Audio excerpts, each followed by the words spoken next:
जैसे हमने last video में समझा था कि डेरिवेटिव्स क्या होते हैं, डेरिवेटिव्स के टाइप्स और उसके बेनिफिट्स। लेकिन आज हम लास्ट वीडियो को एक्सटेंड करते हुए डेरिवेटिव्स के टाइप्स को डिटेल में समझेंगे। जो इस वीडियो को पहली बार देख रहे हैं वो लास्ट वीडियो को जरूर देखें, तभी आपको ये डेरिवेटिव्स के टाइप्स समझ में आएंगे। मैंने वीडियो का लिंक डिस्क्रिप्शन में दिया है, उस लिंक पर क्लिक करें और डेरिवेटिव्स के बारे में डिटेल में समझें।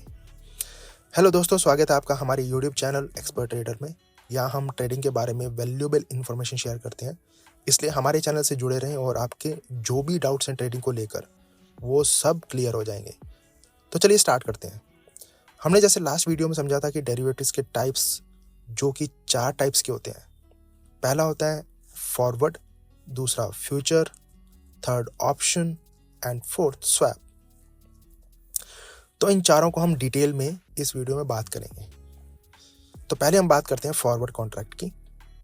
यह एक ऐसा कॉन्ट्रैक्ट होता है जो दोनों पार्टियों सेलर और बायर के बीच में एक ऐसा एग्रीमेंट होता है जो फ्यूचर में किसी भी एसेट को बाय या सेल करने के लिए आज के प्राइस पर फिक्स किया जाता है। यह एग्रीमेंट दोनों पार्टीज को कैंसिल करने का राइट्स भी देता है। मतलब अगर इन दोनों के बीच में एग्रीमेंट है तो कोई भी एक पार्टी, दैट मीन्स सेलर या फिर बायर, दोनों में से कोई एक इस एग्रीमेंट को कैंसिल कर सकता है। उनके पास राइट्स होता है। लेकिन फॉरवर्ड कॉन्ट्रैक्ट में एक ड्रॉबैक ये होता है कि कॉन्ट्रैक्ट सिर्फ 2 पार्टियों के बीच में होता है और इसमें कोई भी एक्सचेंज नहीं होता है या फिर कोई भी अदर मीडिएटर या कोई अदर एजेंसी इनके बीच में नहीं होती है। ये सिर्फ एग्रीमेंट होता है इन दोनों पार्टियों के बीच में। जो भी टर्म्स एंड कंडीशन बनेंगे इन दोनों पार्टियों के बीच में बनेंगे और किसी भी मीडिएटर के थ्रू नहीं बनेंगे। ये इंडिविजुअल एक एग्रीमेंट होता है, तो इसलिए इसमें धोखा होने के काफ़ी हाई रिस्क रहते हैं। चलिए एक एग्जांपल लेकर समझते हैं। एक किसान राइस मिल कंपनी को राइस को बेचने का प्लान करता है क्योंकि उसको लगता है कि आने वाले 3 महीने में इसका प्राइस कम हो जाएगा और इससे उसको नुकसान होगा। ऐसे ही राइस मिल कंपनी के ऑनर को लगता है कि आने वाले 3 महीने में अगर राइस के प्राइस बढ़ गए तो हाई प्राइस पर राइस परचेस करने का कोई फायदा नहीं होगा। अब इस सिचुएशन को विन विन सिचुएशन बनाने के लिए किसान और राइस मिल कंपनी एक फॉरवर्ड कॉन्ट्रैक्ट बनाते हैं और आज के प्राइस पर डील को फिक्स करते हैं। लेकिन डिलीवरी डेट आज से 3 महीने के बाद की डेट को फिक्स करते हैं। इसमें 1 या 2 महीने का फॉरवर्ड कॉन्ट्रैक्ट भी हो सकता है, जिसे हम नियर मंथ और फार मंथ कहते हैं। इससे किसान और राइस कंपनी दोनों प्राइस को लेकर सेटिस्फाई हो जाते हैं क्योंकि फॉरवर्ड कॉन्ट्रैक्ट से प्राइस लॉक हो गया है और जब राइस डिलीवरी होगा तो जिस प्राइस पर फॉरवर्ड कॉन्ट्रैक्ट बना था उतना ही प्राइस राइस कंपनी के ऑनर को किसान को पे करना होगा। चाहे उस टाइम प्राइस का रेट ज़्यादा हो या कम हो, इससे फ़र्क नहीं पड़ता। तो यही कॉन्सेप्ट है फॉरवर्ड कॉन्ट्रैक्ट का। अब दूसरे डेरिवेटिव टाइप्स के बारे में बात करते हैं, that is future. Future contract भी बिल्कुल फॉरवर्ड कॉन्ट्रैक्ट की तरह होता है, बस इसमें फ्यूचर की जो ट्रेडिंग होती है वो एक्सचेंज में होती है, जबकि फॉरवर्ड कॉन्ट्रैक्ट में सेलर और बायर के बीच में होता है विदाउट एनी मीडिएटर। बाकी ये बिल्कुल सेम होता है जैसे फॉरवर्ड कॉन्ट्रैक्ट में होता है।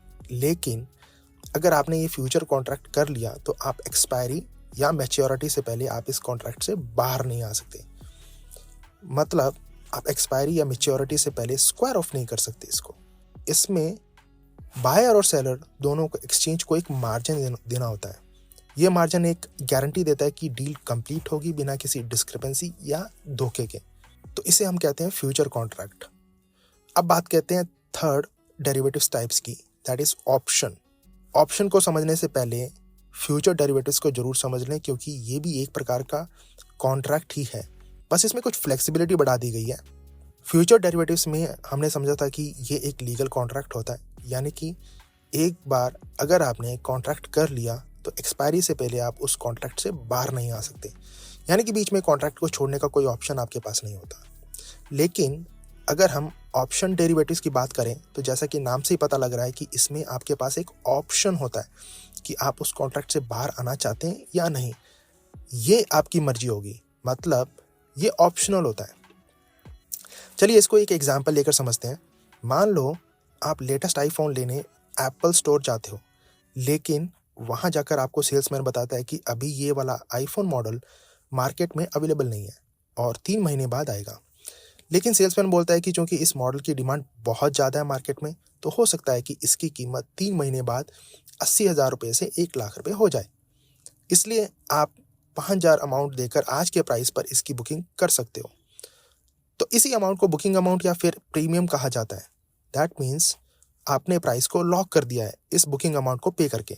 फिर चाहे इसका प्राइस कितना भी बढ़ जाए, 3 महीने बाद आपको आईफोन उसी प्राइस पर मिलेगा जिस प्राइस पर आपने बुकिंग अमाउंट पे किया था।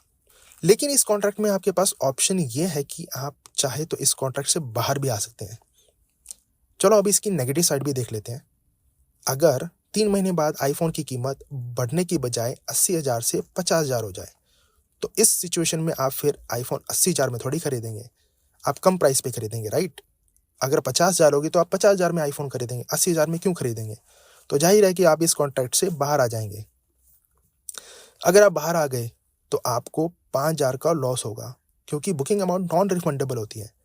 ये सिर्फ जस्ट आपको समझाने के लिए, वैसे किसी भी आईफोन के केस में अमाउंट एडजस्ट हो जाती है, पर फिर भी आपको 25,000 का फ़ायदा होगा अगर 5,000 का बुकिंग अमाउंट नॉन रिफंडेबल है तो।